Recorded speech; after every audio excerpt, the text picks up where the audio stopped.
എല്ലാവർക്കും ഏതന്നി പൈസ ചാനലിലേക്ക് സ്വാഗതം. ഇന്ന് നമ്മൾ ഡിസ്കസ് ചെയ്യുന്ന ടോപ്പിക് എന്താണെന്ന് വെച്ചാൽ, നമ്മൾ ബാങ്കിൽ പോയിട്ട് ക്രെഡിറ്റ് കാർഡും അല്ലെങ്കിൽ ലോണ് ഇതിനൊക്കെ അപ്ലൈ ചെയ്യുന്ന സമയത്ത് ചില സമയത്തൊക്കെ റിജക്റ്റ് ആവാറുണ്ട്. അങ്ങനെ റിജക്റ്റ് ആവാനുള്ള കാരണം എന്താണെന്ന് ചോദിച്ചാൽ, ബാങ്കുകാർ നമ്മളോട് പറയുന്ന ഒരു റീസണാണ്, മെയിനായ ഒരു റീസണാണ് DBR നിങ്ങളുടെ മോശമാണെന്ന് പറയുന്നേക്കാം അല്ലേ. അപ്പോൾ എന്താണ് ഈ DBR എന്നുള്ളതിനെ കുറിച്ചും DBR എങ്ങനെ നമുക്ക് മെച്ചപ്പെടുത്താം, DBR എങ്ങനെ കാൽക്കുലേറ്റ് ചെയ്യാം എന്നതിനെ കുറിച്ചൊക്കെയുള്ള കാര്യമാണ് നമ്മൾ ഇന്നത്തെ വീഡിയോയിൽ ഡിസ്കസ് ചെയ്യുന്നത്. അപ്പൊ നമുക്ക് DBRനെ കുറിച്ച് അറിയാൻ വേണ്ടിയിട്ട് നമ്മുടെ സ്വന്തം ഫിനാൻസ് മാനേജർ ഉണ്ട്, അങ്ങേരോട് ചോദിക്കാം. അതായത് DBR എന്ന് പറഞ്ഞാൽ ഒന്നുമില്ല, ഡെപ്റ്റ് ബർഡൻ റേഷ്യോ, എല്ലാവർക്കും അറിയായിരിക്കും. അത് മാത്രമേ എനിക്കറിയൂ. DBR എന്ന് പറഞ്ഞാൽ നമ്മുടെ ടോട്ടൽ സാലറിന്റെ എത്ര പെർസെന്റേജ് ആണ് നമ്മുടെ ലയബിലിറ്റി ആണ് നോക്കുന്നത്. ഒരു 10,000 dirhams സാലറി ഉള്ള ഒരാൾ അയാളുടെ പേഴ്സണൽ ലോണ്, അതുപോലെ കാർ ലോണ് അല്ലെങ്കിൽ ക്രെഡിറ്റ് കാർഡ്, അങ്ങനെ എല്ലാത്തിനും അയാളുടെ മറ്റ് ലയബിലിറ്റി ഉണ്ടാവുമല്ലോ, അതിനുവേണ്ടി എത്ര പെർസെന്റേജ് ആണ് ചിലവാക്കുന്നത് നോക്കിയിട്ടാണ് DBR നോക്കുന്നത്, കാൽക്കുലേറ്റ് ചെയ്യുന്നത്. ഫോർ എക്സാമ്പിൾ ഇപ്പൊ നേരത്തെ പറഞ്ഞ പോലെ നമുക്ക് 10,000 ആണ് നോക്കാം ഒരാളുടെ സാലറി. ആൾക്ക് ഓൾറെഡി ചിലപ്പം ഒരു കാർ ലോൺ ഉണ്ടാവും, അതിനുവേണ്ടി ഒരു 1,000 dirhams അയാൾ ഓരോ മാസം അടയ്ക്കുന്നുണ്ടാവും. പിന്നെ അതുപോലെ തന്നെ അയാൾക്ക് പേഴ്സണൽ ലോൺ ഉണ്ടാവും, അപ്പോൾ അതിനുവേണ്ടി 2,000 dirhams ഓരോ മാസം അടയ്ക്കുന്നുണ്ടാവും. ഈ കേസിൽ അയാൾ ക്രെഡിറ്റ് കാർഡുകളൊന്നും ഇല്ലെങ്കിൽ 10,000 കിട്ടുമ്പം അയാൾ 1,000 കാർ ലോണിനും 2,000 പേഴ്സണൽ ലോണും കൂട്ടിയിട്ട് 3,000 dirhams ആണ് ഒരു മാസം അയാൾ ലോൺ അടയ്ക്കുന്നത്. അപ്പോൾ 30% ആണ് അയാൾ ലോണിന് വേണ്ടി ചിലവാക്കുന്നത്, അയാളുടെ സാലറിന്റെ 30%. അപ്പോൾ ആ കേസിൽ 30 ആണ് അയാളുടെ DBR. 30 എന്ന് പറഞ്ഞാൽ okay DBR. UAE central bank പറയുന്നത് ഒരാളുടെ മാക്സിമം DBR എന്ന് പറഞ്ഞാൽ 50 ആണ് വേണ്ടത്. അതായത് അയാൾക്ക് കിട്ടുന്ന ശമ്പളത്തിന്റെ പകുതിയിൽ അധികം ലോണിന് വേണ്ടി മറ്റു കാര്യങ്ങൾക്ക് വേണ്ടി അയാൾ സ്പെൻഡ് ചെയ്യാൻ പാടില്ലെന്നാണ് സെൻട്രൽ ബാങ്ക് പറയുന്നത്. അങ്ങനെ അഥവാ ഒരാളുടെ DBR 50-ന് മുകളിലാണെങ്കിൽ അയാൾ പുതിയതായിട്ട് ക്രെഡിറ്റ് കാർഡിന് അപ്ലൈ ചെയ്താലോ അല്ലെങ്കിൽ പുതിയതായിട്ട് ലോണിന് അപ്ലൈ ചെയ്താലോ മിക്കവാറും കേസിൽ അത് ലോൺ പാസ്സാകില്ല, അതായത് അല്ലെങ്കിൽ ക്രെഡിറ്റ് കാർഡ് ഇഷ്യൂ ആവില്ല, അപ്രൂവ് ആവില്ല ക്രെഡിറ്റ് കാർഡ്. കാരണം 50-ന് മുകളിലാണ് DBR. ഇപ്പം നമ്മളിപ്പം ക്രെഡിറ്റ് കാർഡോ അല്ലെങ്കിൽ ലോണിനോ അപ്ലൈ ചെയ്യുന്ന സമയത്ത് ബാങ്ക് നമ്മുടെ DBR ചെക്ക് ചെയ്യുന്നുണ്ടാവും, അത് നമുക്ക് എത്ര ലയബിലിറ്റി ഉണ്ട്, കാര്യങ്ങളെല്ലാം ബാങ്ക് ചെക്ക് ചെയ്യുന്നുണ്ടാവും. ഈ പറഞ്ഞ കേസിൽ കാർ ലോണും പേഴ്സണൽ ലോണും സ്ട്രേറ്റ് ഒന്നുമില്ല, നമുക്ക് നേരെ എത്രയാണോ അത് അതിന്റെ ഡയറക്റ്റ് പെർസെന്റേജ്, അതാണ് DBR കാൽക്കുലേറ്റ് ചെയ്യുന്നത്. ഇനി പക്ഷെ ക്രെഡിറ്റ് കാർഡ് വരുമ്പോൾ വേറൊരു ഇഷ്യൂ ഉണ്ട്. ക്രെഡിറ്റ് കാർഡ് ഇപ്പം ചിലപ്പോൾ എനിക്ക് 10,000 dirhams ആയിരിക്കും ശമ്പളം, എനിക്ക് ചിലപ്പം 1,00,000 dirhamsന്റെ ടോട്ടൽ ലിമിറ്റ് ഉണ്ടാവും കാർഡിന്, പല കാർഡിലുമായിട്ട്.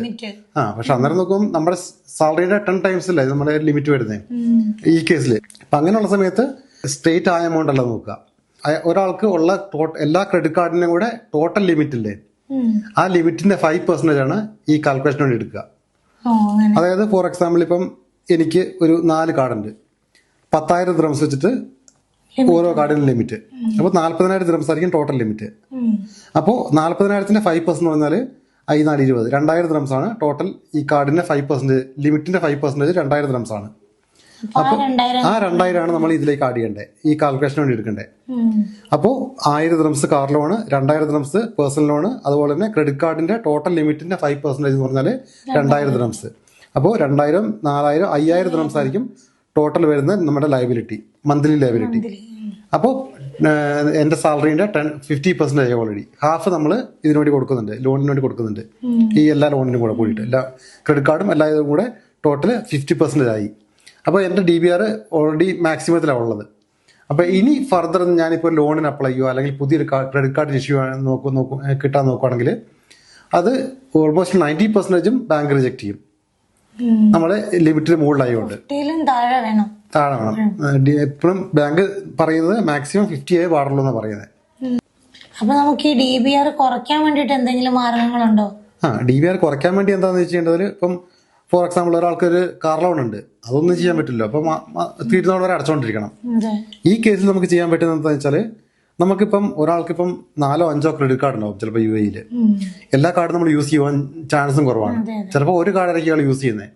പക്ഷെ ഒരു കാർഡ് യൂസ് ചെയ്തില്ലെങ്കിലും മറ്റ് 3 കാർഡിന്റെ എല്ലാ കാർഡിന്റെയും ടോട്ടൽ ലിമിറ്റ് നമ്മുടെ ഇതിലേക്ക് ആഡ് ചെയ്യും. നമ്മൾ ഒരു ബാങ്കിന്റെ കാർഡ് നമ്മൾ യൂസ് ചെയ്യുന്നുണ്ടെങ്കിൽ മറ്റു കാർഡ് നമ്മൾ ഉപയോഗിക്കുന്നുണ്ട്, വല്ലപ്പോഴും ഉപയോഗിക്കുന്നുണ്ട്, എന്തെങ്കിലും ഓഫറിന് വേണ്ടി കാര്യങ്ങൾ ഉപയോഗിക്കുന്നുണ്ടെങ്കിൽ ആ കാർഡിന്റെ ലിമിറ്റ് മാക്സിമം കുറച്ച് വെക്കുക. 4 കാർഡിലും കൂടെ 40,000 ലിമിറ്റിന് പകരം ഓരോ കാർഡിലും 2,500 ലിമിറ്റ് ആക്കുക. അപ്പൊ ടോട്ടൽ 4 കാർഡ് കൂടെ കൂട്ടിയാൽ 10,000 dirhams ലിമിറ്റ് ആവുന്നുള്ളൂ. 10,000-ന്റെ 5% എന്ന് പറഞ്ഞാൽ വെറും 500 dirhams ആയിരിക്കും ആ ലിമിറ്റിന്റെ ടോട്ടലിന്റെ 5% വരിക. അപ്പൊ നമുക്ക് 1000 കാർ ലോണും 2000 പേഴ്സണൽ ലോണും അതിൻ്റെ കൂടെ 2000 വരും ഒരു 500 നമുക്ക് ഇവിടെ ആഡ് ചെയ്യാൻ വരുന്നുള്ളൂ. അപ്പം 2000 3500 ആയിരിക്കും ടോട്ടൽ വരുന്നത്. 10,000-ന്റെ 35% ആണ് 3500. അപ്പോൾ നമുക്കാകെ നമ്മുടെ DVR 35 വരുന്നുള്ളൂ.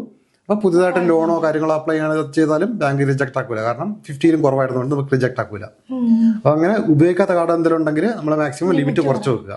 പെട്ടെന്ന് എല്ലാം കൂടെ ഒന്നിച്ച് ക്യാൻസൽ ചെയ്യാൻ പറ്റുമല്ലോ അല്ലേ? എല്ലാം കൂടെ ക്യാൻസൽ ചെയ്യും. പക്ഷെ നമ്മളിപ്പം പെട്ടെന്നൊരു കാർഡ് അപ്ലൈ ചെയ്യുന്നുണ്ടെങ്കിൽ ഓടിപ്പോയി ക്യാൻസൽ ചെയ്യരുത്. നമ്മളിപ്പം ഒരു പുതിയതായിട്ടൊരു കാർഡ് അല്ലെങ്കിൽ ലോൺ അപ്ലൈ ചെയ്യണം.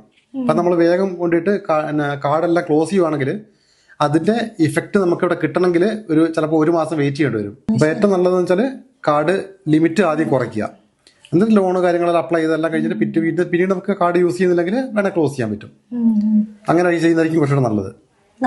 ചിലപ്പം ചില കാർഡുകളൊക്കെ ചില കാര്യങ്ങൾക്ക് വേണ്ടി മാത്രം യൂസ് ചെയ്യുന്ന ചിലപ്പോൾ നമ്മളൊരു ക്യാഷ് ബാക്ക് ചിലപ്പോൾ നമ്മൾ ചില കാർഡിൽ നമുക്ക് ക്വിക്ക് ക്യാഷ് ഒക്കെ എടുക്കുന്നുണ്ടെന്ന് നോക്കും.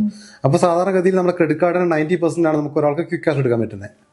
അപ്പോൾ ഒരു 10,000 ദിർഹംസ് ലിമിറ്റുള്ള കാർഡിനാണെങ്കിൽ 9,000 വരെ നമുക്ക് ക്വിക്ക് ക്യാഷ് എടുക്കാൻ പറ്റും. അപ്പൊ അതിനുവേണ്ടി ചില ആൾക്കാർ അങ്ങനെ ലിമിറ്റ് കൂട്ടി കീപ്പ് ചെയ്യാറുണ്ട്. അതാണ് ഈ ലിമിറ്റ് കൂട്ടി വെക്കുന്നതിന്റെ കാര്യമല്ലേ? അതെ അതെ, ക്യാഷ് ഒക്കെ എടുക്കുന്നുണ്ടെങ്കിൽ നമുക്ക് ഇത് യൂസ് ചെയ്യാൻ പറ്റും. അപ്പൊ അതിനുവേണ്ടിയാണ് ഇതുള്ളത്. അല്ലെങ്കിൽ നേരത്തെ പറഞ്ഞ പോലെ തന്നെ മാക്സിമം ഉപയോഗിക്കാത്ത കാർഡ് ഉണ്ടെങ്കിൽ അത് ക്ലോസ് ചെയ്ത് വെക്കുക ആവശ്യമില്ലെങ്കിൽ. എപ്പോഴും നമ്മൾ ഓർക്കണം, ഇതായിരിക്കും നമ്മുടെ കാൽക്കുലേഷൻ വരുന്നത്. അപ്പം കുറെ കാർഡുകളുണ്ട്, നമുക്ക് കുറെ ലിമിറ്റും കുറെ വെച്ചിട്ടുണ്ടെങ്കിൽ ചിലപ്പോൾ നമ്മുടെ DVR 70, 80, 90 ഒക്കെ അതിന് മുകളിൽ ചിലപ്പോൾ പോയെന്നിരിക്കും. കാരണം യൂസ് ചെയ്യുന്നില്ലെങ്കിൽ പോലും ക്രെഡിറ്റ് ലിമിറ്റ് കൂടുതലുണ്ടല്ലോ. അതിന്റെ 5% വരുമ്പോൾ എന്തായാലും ഒരുവിധം വലിയൊരു എമൗണ്ട് ചിലപ്പോൾ വരും. ഞാൻ കഴിഞ്ഞ പ്രാവശ്യം തന്നെ നല്ല ഓഫേഴ്സും കാര്യങ്ങളൊക്കെ ക്രെഡിറ്റ് കാർഡ് ഉണ്ടായിരുന്നു. അത് അപ്ലൈ ചെയ്യാൻ വേണ്ടി നോക്കിയ സമയത്ത് റിജക്ട് ആയി. അപ്പോൾ എന്താണെന്ന് നോക്കിയ സമയത്താണ് DVR മോശമാണെന്ന് മനസ്സിലായത്. അപ്പോൾ DVR കുറയ്ക്കാൻ വേണ്ടി ഞാൻ എന്താണെന്ന് വെച്ചാൽ എല്ലാ ഉപയോഗിക്കാത്ത കാർഡെല്ലാം ലിമിറ്റ് കുറച്ചു. വളരെ കുറച്ച് ലിമിറ്റ് തീരെ കുറച്ച് വെച്ചു. അപ്പോൾ ടോട്ടൽ സാലറിന്റെ ഒരു 30% വരുന്നുള്ളൂ, ടോട്ടൽ ലിമിറ്റ് വരുന്നുള്ളൂ. അപ്പൊ അങ്ങനെ ആക്കിയപ്പോൾ എനിക്ക് നെക്സ്റ്റ് ഡേ തന്നെ കാർഡ് അപ്രൂവ് ആയി.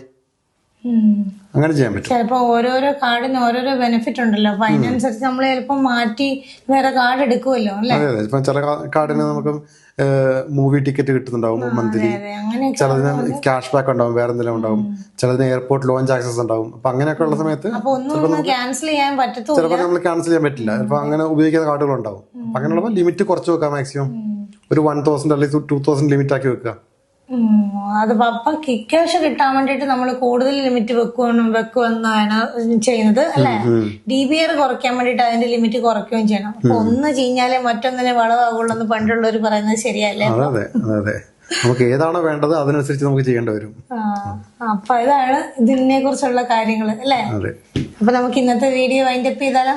അപ്പൊ ഇന്ന് നമുക്ക് വൈൻഡപ്പ് ചെയ്യാം അല്ലേ?